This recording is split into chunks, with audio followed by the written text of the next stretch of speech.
जय श्री सीताराम मित्रों। श्रद्धालु सनातन बंधु प्रेमियों, मातृशक्ति एवं समस्त देशवासियों, आइए हम सब विष्णु महापुराण की कथा सुने। यह कथा मैं डॉक्टर राजेंद्र मिश्रा, टीकमगढ़, मध्य प्रदेश से प्रतिदिन कहता हूँ। 2 अंश इसके पूर्ण हो गए हैं और तृतीय अंश शुरू हो गया है। इस महापुराण को महर्षि पाराशर जी ने कहा है, जो व्यास जी के पिताजी थे। आज तृतीय अंश के प्रथम अध्याय में मनमंत्रों का वर्णन है। एक छोटा सा मंगलाचरण करते हैं, इसके बाद हम कथा प्रारंभ करेंगे। नमोस्तु रामाय सा लक्ष्मणाय देवी जतस्यै जनकात्मजायै। नमोस्तु रुद्रेन्द्रियमानिलेभ्यो नमोस्तु चंद्राग्नि मरुद्गणेभ्यः। अखंडमंडलाकारं व्याप्तमेन चराचरं तत्पदं दर्शितमेन तस्मै श्री गुरुवे नमः। वक्रतुंड महाकाय सूर्यकोटि समप्रभा निर्विघ्नं कुरु मे देव सर्वकार्येषु सर्वदा। भवानी शंकरौ वंदे श्रद्धा विश्वासरूपिणौ याभ्यां विना न पश्यन्ति सिद्धा स्वान्थास्तमैश्वरं। नारायणं नमस्कृत्य नरं चैव नरोत्तमं देवीं सरस्वतीं व्यासं ततो जयमुदीरयेत्। ॐ नमो देव्यै महादेव्यै शिवायै सत्सं नमः। नमः प्रकृत्यै भद्रायै नियता प्रणतः स्मतां तुलसीदास के पदकमल बारंबार मनाए। गुण गावों श्री राम के हनुमत होई सहाय। आइए पहले 7 मंत्रों के मनु, इंद्र, देवता, सप्तऋषि और मनु पुत्रों का वर्णन।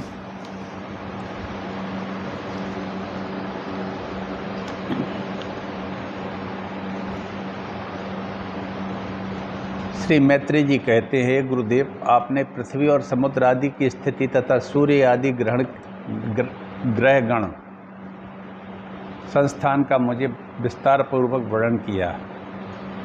ध्रुव और प्रहलाद के चरित्रों को भी आपने सुना दिया। अब इंद्र मनवंतर देवताओं सहित मनवंतरों के अधिपति समस्त मनुओं का वर्णन सुनना चाहता। पाराशर जी कहते हैं, भूतकाल में जितने मनवंतर हुए हैं और आगे जो होंगे उन सबका मैं तुमसे क्रमशः वर्णन करता हूँ।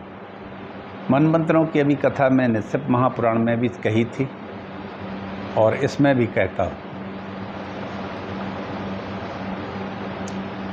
प्रथम स्वयंभू मनु थे, उनके अनंतर क्रमशः स्वारोचिस। प्रथम मनवंतर के मनु स्वयंभू मनु थे, उनके बाद क्रमशः स्वारोचिस, उत्तम, तामस, रैवत, चाक्षुष, ये 6 मनु पूर्व काल में हो चुके। इस समय सूर्य पुत्र वैवस्वत मनु हैं, जिनका यह 7वां मनवंतर है। इस समय वर्तमान काल में श्वेत वराह कल्प चल रहा है और वैवस्वत मनु का समय चल रहा है। इस समय सूर्य पुत्र वैवस्वत मनु हैं, जिनका 7वां मनवंतर वर्तमान में चल रहा है। और कल्प के आदि में स्वयंभू मनु मनवंतर के विषय में मैंने कहा है, और उसके देवता और सप्तऋषियों का तो मैं पहले ही वर्णन कर चुका हूँ। अब आगे मैं स्वारोचिस मनु के मंत्र आदिकारी देवता, ऋषि और मनुपुत्रों का स्पष्ट वर्णन करूँगा। हे मैत्रेय, स्वारोचिस मनवंतर में पारावत तुषितगण देवता, महाबली विपश्चित देवराजेंद्र थे। ऊर्ज, स्तंभ, प्राण, बात, प्रसव, निरय, परिवान, ये उसके सप्तऋषि थे तथा चैत्र और किमपुरुष आदि स्वारोचिस मनु के पुत्र थे। इस प्रकार तुमसे द्वितीय मनवंतर का वर्णन भी कर दिया। अब उत्तम मनवंतर का वर्णन सुनो। हे ब्रह्मन, तीसरे मनवंतर में उत्तम नाम के मनु और सुशांति नाम के देवाधिपति इंद्र थे। उस समय सुधाम, सत्य, जप, प्रतर, दन और बसवर्ती, ये 5 12 देवताओं के गण थे तथा वशिष्ठ जी के 7 पुत्र सप्तऋषि गण और अज, परशु एवं दीप्त आदि उत्तम मनु के पुत्र थे। तामस में मनवंतर में सुपार, हरि, सत्य, सुधि, ये 4 देवता, इनमें प्रत्येक वर्ग में 27 देवगण थे। इसके बाद 5वां आता है मनवंतर रैवत। रैवत में विभु नाम के इंद्र हुए। इस मनवंतर में 14 देवताओं के अमिताभ, भूतरय, वैकुंठ और सुमेधा नामक गण थे।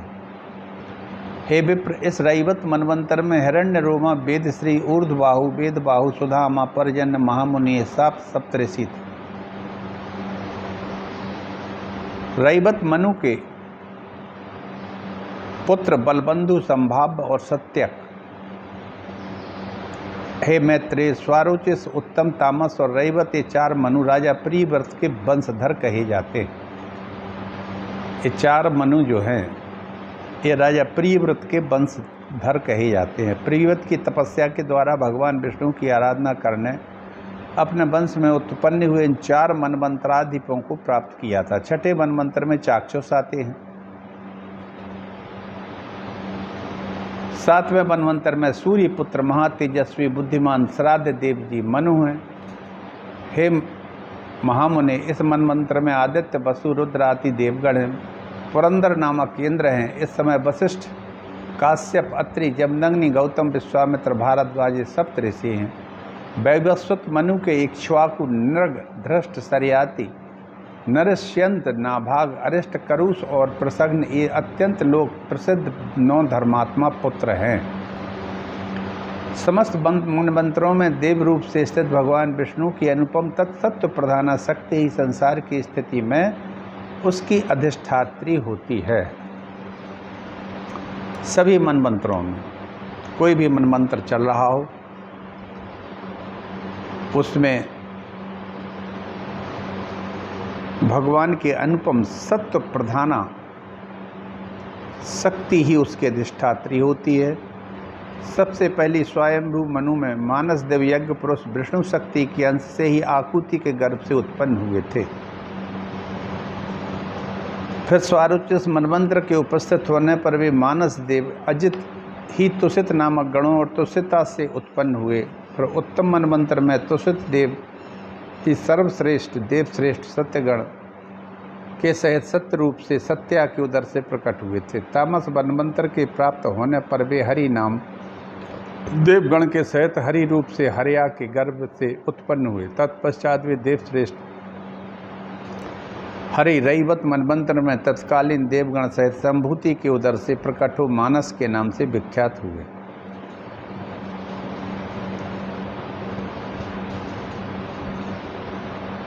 इस मनवंतर में के प्राप्त होने पर भगवान विष्णु कश्यप जी अदिति के गर्भ से वामन रूप में होकर प्रकट हुए। उन महात्मा वामन जी ने अपने 3 डग से संपूर्ण लोगों को जीतकर इंद्र को दे दिया था। हे विप्र, इस प्रकार 7 मनवंतरों में भगवान के 7 मूर्तियां प्रकट हुई जिनमें संपूर्ण प्रजा की समृद्धि हुई। यह संपूर्ण विश्व उन परमात्मा की ही शक्ति से व्याप्त है, अतः वे विष्णु कहलाते हैं। क्योंकि विष धातु का अर्थ है प्रवेश करना और समस्त देवता मनु, सप्तऋषिगण और मनुपुत्र और देवताओं के अधिपति इंद्रगण ये सब भगवान विष्णु की ही विभूतियाँ होती हैं, इसलिए इनको विष्णु कहते हैं। सभी भगवान विष्णु में प्रवेश कर जाते हैं और विष्णु भगवान की ही विभूतियाँ हैं ये सब। सावर्णी मनु की उत्पत्ति तथा आगामी 7 मनवंतरों के मनुपुत्रों, देवता, इंद्र और सप्तऋषियों का वर्णन। मैत्रेय ये बोले, आपने यह 7 अतीत के मनवंतरों की कथा कही, अब आप मुझसे आगामी मनवंतरों का वर्णन करें। पराशर जी बोले, हे मुनि, विश्वकर्मा की पुत्री संज्ञा सूर्य की पत्नी थी। उससे उनके मनु, यम और यमी 3 संतानें हुई। मनु, यम और यमी। कालांतर में पति का तेज सहन न करने के कारण वह छाया को छोड़कर चली गई। छाया सूर्य की सेवा में नियुक्त हुई और स्वयं तपस्या के लिए वन में संज्ञा चली गई। सूर्य देव ने समझ कर कि यह संज्ञा ही है उससे शनैश्चर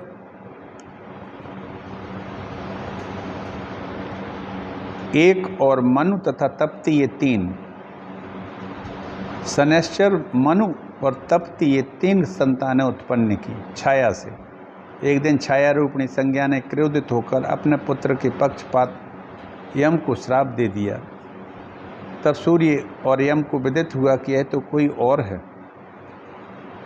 यह छाया के द्वारा ही सारा रहस्य खुल जाने पर सूर्यदेव ने समाधि में स्थित होकर संज्ञा घोड़ी का रूप धारण कर वन में तपस्या कर रही थी, अतः उन्होंने अश्वरूप होकर उससे 2 अश्वनी कुमार और रेता श्राव के अनंतर ही रेवंत को उत्पन्न किया। फिर भगवान सूर्य संज्ञा को अपने स्थान पर ले आए। विश्वकर्मा ने उनके तेज को शांत करके उन्होंने सूर्य को सान पर चढ़ाकर उनका तेज छांट दिया, किंतु वे उस अक्षुण तेज का केवल 8वां अंश ही क्षीण कर सके। हे मुनि सत्तम, सूर्य के जिस जाज्वल्यमान वैष्णव तेज को विश्वकर्मा ने छांटा था वह पृथ्वी पर गिरा। उस पृथ्वी पर गिरे हुए सूर्य के तेज से विश्वकर्मा ने विष्णु भगवान का चक्र, शंकर का त्रिशूल, कुबेर का विमान, कार्तिकेय की शक्ति बनाई और अन्य देवताओं को जो जो भी अस्त्र थे उन्हें उससे पुष्ट कर दिया। जिस छाया संज्ञा के पुत्र दूसरे मनु का ऊपर वर्णन कर चुके हैं, वह अपने अग्रज मनु का सवर्ण होने से सावर्णी कहलाया।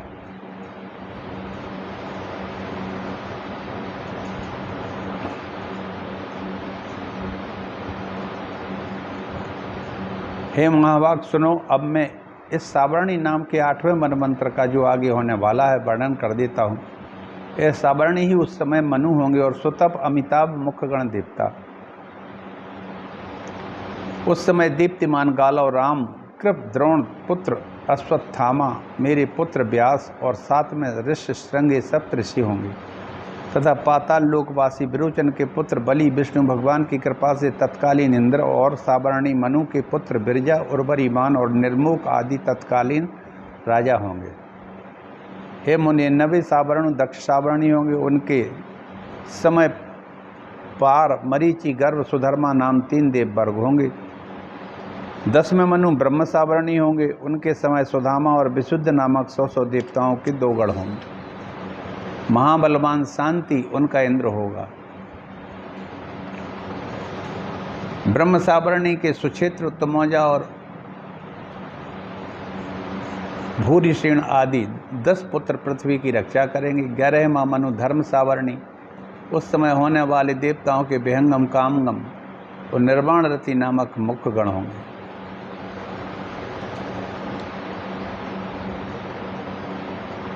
तथा धर्म सावर्णी मनु के सर्वत्रग सुधर्मा, देवानीक आदि पुत्र राज्य के अधिकारी और पृथ्वीपति होंगे। रुद्र पुत्र सावर्णी 12वां मनु होगा।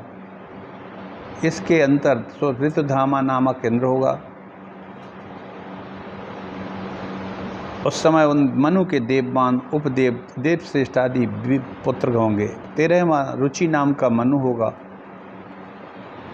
हे मैत्रेय, 14वां मनु भौम होगा। उस समय सुचि नामक देवता इंद्र और 5 देवगण होंगे। प्रत्येक चतुर्युग के अंत में वेदों का लोप हो जाता है। इस 14वें मनु का उरु और गंभीर बुद्धि आदि 2 पुत्र होंगे। राज्याधिकारी होकर पृथ्वी का पालन करेंगे। प्रत्येक चतुर्युग के अंत में वेदों का लोप हो जाता है। जब 4 युग बीत जाते हैं, अब ये कलयुग चल रहा है, अब जब इसे खत्म हो जाएगा, मतलब जब ये इसकी आयु पूर्ण हो जाएगी और अधर्म पूरी तरह से पृथ्वी पर छा जाएगा, तो चारों के चारों वेद लुप्त हो जाते हैं, वेदों का लोप हो जाता है। उस समय सप्तऋषिगण ही स्वर्गलोक से पृथ्वी में अवतीर्ण होकर प्रचार करते हैं।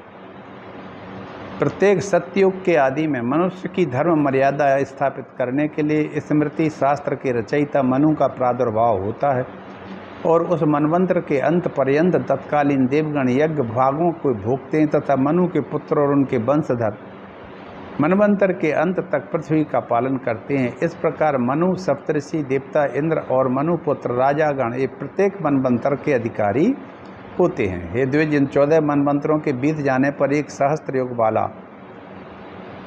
सहस्त्र युग रहने वाला कल्प समाप्त हो जाता है। हे साधु श्रेष्ठ, फिर इतने ही समय की रात्रि होती है। उस समय ब्रह्म रूपधारी श्री भगवान विष्णु प्रलयकालीन जल के ऊपर शेष शैया पर शयन करते हैं। हे विप्र, तब आदिकर्ता सर्वव्यापक सर्वभूत भगवान जनार्दन संपूर्ण त्रिलोकी का ग्रास कर अपनी माया में स्थित हो जाते हैं।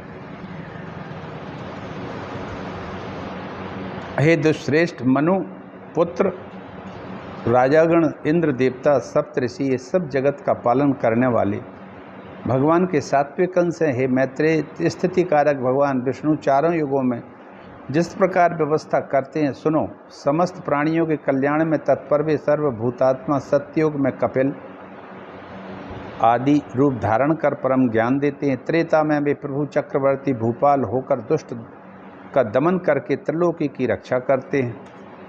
द्वापर में वे वेद व्यास रूप धारण करके एक वेद के 4 विभाग फिर करते हैं और सैकड़ों शाखाओं में बांटकर बहुत विस्तार करते हैं। इस प्रकार द्वापर में वेदों का विस्तार कर कलयुग के अंत में भगवान कल की रूप धारण कर दुराचारी लोगों को सन्मार्ग में प्रवृत्त करते हैं। इसी प्रकार अनंत आत्मा प्रभु निरंतर संपूर्ण जगत की उत्पत्ति, पालन और नाश करते रहते हैं। इस संसार में ऐसी कोई वस्तु नहीं है जो भगवान विष्णु से भिन्न हो। इस संसार में ऐसी कोई वस्तु नहीं जो भगवान विष्णु से भिन्न हो। हे विप्र, इस लोक और परलोक में भूत, भविष्य और वर्तमान जितने भी पदार्थ हैं वे सब महात्मा भगवान श्री विष्णु से ही उत्पन्न हुए हैं। यह सब मैं तुमसे कह चुका हूँ।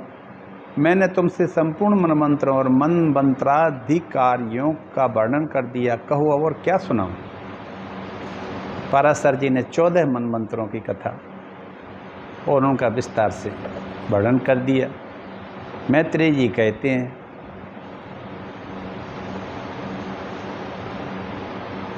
हे भगवान, आपके कथन से मैं जान गया कि किस प्रकार है संपूर्ण जगत विष्णु रूप है, विष्णु में स्थित है, विष्णु से उत्पन्न हुआ है। अब मैं सुनना चाहता हूँ कि भगवान ने वेद व्यास रूप से युग युग में किस प्रकार वेदों का विभाग किया। पराशर जी बोले, मैत्रेय, वेद रूप वृक्ष की शाखाएं सहस्त्रों शाखा भेद हैं। प्रत्येक द्वापर युग में भगवान विष्णु व्याप रूप से अवतीर्ण होते। पराशर जी ने ये नहीं कहा कि मेरे पुत्र हुए हैं व्यास, उन्होंने कहा कि हर युग में, द्वापर युग में भगवान विष्णु ही व्यास के रूप में अवतीर्ण होते हैं और संसार के कल्याण के लिए वे वेद के अनेक भेद कर देते हैं, सैकड़ों शाखाएं बना देते हैं। मधुसूदन की उस मूर्ति का नाम वेद व्यास है। हे मुने, जिस जिस मनवंतर में जो जो व्यास होते हैं वे जिस जिस प्रकार शाखाओं का विभाग करते हैं सुनो। इस वैवस्वत मनवंतर के प्रत्येक द्वापर युग में व्यास महर्षियों ने अब तक पुनः पुनः 28 बार वेदों के विभाग किए हैं। द्वापर युग में वेदों के 4 विभाग किए हैं। उन 28 व्यासों का विवरण सुनो। पहले द्वापर में भगवान ब्रह्मा ने वेदों का विभाग किया।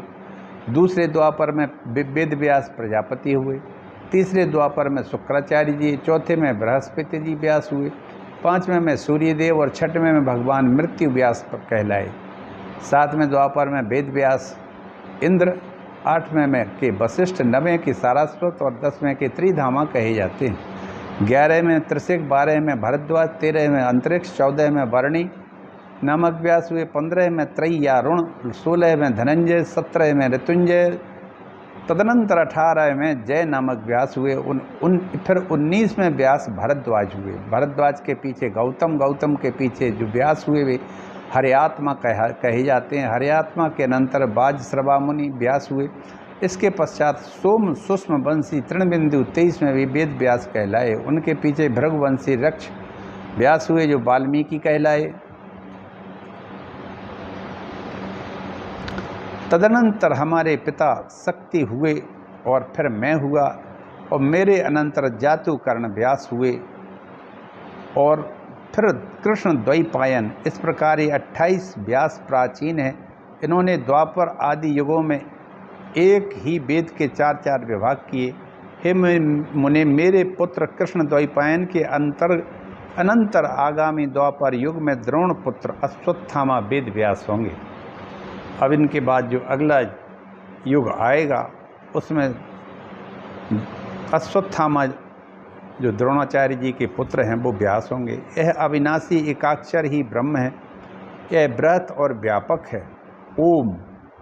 ओंकार, यह अविनाशी एकाक्षर ही ब्रह्म है, यह बृहत और व्यापक है, इसलिए ब्रह्म कहलाता है। भूअरलोक, भूरलोक, भूअरलोक, स्वरलोक के तीनों प्रणव स्वरूप ब्रह्म में ही स्थित हैं तथा प्रणव ही ऋग, यजु और साम और अथर्व हैं। अतः उसे ओंकार रूप ब्रह्म को नमस्कार करना चाहिए, जो संसार की उत्पत्ति और प्रलय का कारण कहलाता है। महतत्व से परम गुह्य सूक्ष्म और ओंकार रूप ब्रह्म को नमस्कार है, जो अगाध अपार अक्षय संसार को मोहित करने वाले तमोगुण का आश्रय है तथा प्रकाश में सत्वगुण और प्रवृत्ति रूप रजोगुण के द्वारा पुरुषों के भोग मोक्ष परम पुरुषार्थ का हेतु है। तो सांख्य ज्ञानियों की परम निष्ठा है, समदमशालियों का गंतव्य है, जो अव्यक्त अविनाशी तथा जो सक्रिय ब्रह्म होकर भी सदा रहने वाला है, जो स्वयंभू प्रधान और अंतर्यामी कहलाता है, जो अविभाग दीप्तमान अक्षय और अनेक है, जो परमात्म स्वरूप भगवान वासुदेव का ही रूप है। उस ओंकार रूप पर ब्रह्म को सर्वदा मेरा बारंबार नमस्कार है। यह ओंकार रूप ब्रह्म अभिन्न होकर भी अकार उकार मकार रूप से 3 भेद वाला है। यह समस्त भेदों में अभिन्न रूप से स्थित है तथा भेद बुद्धि से भिन्न भिन्न प्रतीत होता सा लगता है। वह सर्वात्मा और रिंगमय, साममय और यजुर्मय है तथा ऋग यजु साम का सार रूप है। ओंकार ही सब शरीरधारियों की आत्मा है। यह वेदमय है, यह ऋग्वेद रूप से भिन्न हो जाता है और वही अपने वेद रूप को नाना शाखाओं में विभक्त करता है तथा असंग भगवान ही समस्त शाखाओं का रचयिता और उनका ज्ञान स्वरूप है।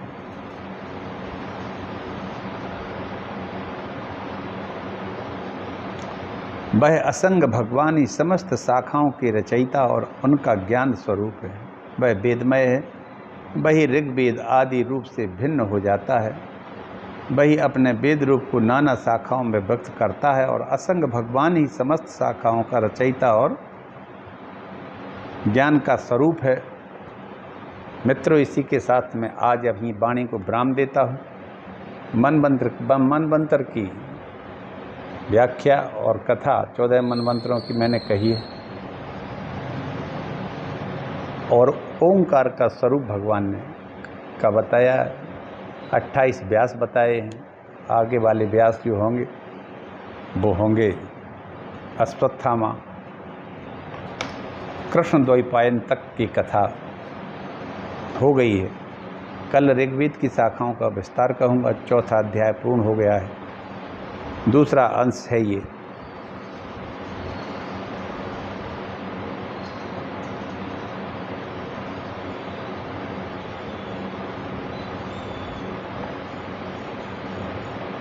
इसी के साथ मैं वाणी को विराम देता हूँ। भगवान नारायण, लक्ष्मी नारायण आप सब पर कृपा करें। समस्त देशवासियों की कृपा भगवान विष्णु की सदैव होती रहे, देश पर होती रहे, देशवासियों पर होती रहे और संपूर्ण देशवासी भगवान श्री हरि के चरणों में प्रणाम करें। ऐसी मेरी आप सभी में आस्था है।